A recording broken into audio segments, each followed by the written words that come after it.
Strawberry ভালো লাগে, আমার খুব স্ট্রবেরি ভালো লাগে, তাই আমি আসছি নিজের হাতে স্ট্রবেরি ফল ছিঁড়বো এবং এখান থেকে নিয়ে যাব।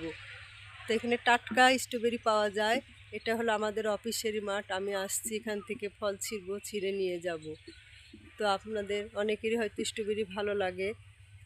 তো দেখাচ্ছে আপনাদেরকে, দেখেন চারিদিকে শুধু স্ট্রবেরি ফল, এই তো দেখা যাচ্ছে। তা আমি নিজে ছিঁড়ছি, আপনাদেরকে দেখাচ্ছি, একটা ফল ছিঁড়ে দেখাচ্ছি। এই তো দেখেন কি সুন্দর লাল স্ট্রবেরি এবং খুব ভিটামিন যুক্ত এবং ভিটামিন যুক্ত এই পুষ্টিকর ফল। ফল। হ্যাঁ, পুষ্টিকর ফল, কি অসাধারণ লাগছে। আমাদের এই চাচারা প্রতিদিন স্ট্রবেরি ফল তুলে এবং এই ফলগুলো খুব বিক্রি করে। ভিটামিন যুক্ত পুষ্টিকর ভিটামিন ফল। যুক্ত পুষ্টিকর ফল। হ্যাঁ, তা আপনাদের এটা বাচ্চা পছন্দ ছেলেদেরকে হলে খাওয়াবেন, পুষ্টি বাড়বে। আপনাদেরও পছন্দ হবে অবশ্যই। তো ভিডিওটা কেমন লাগলো?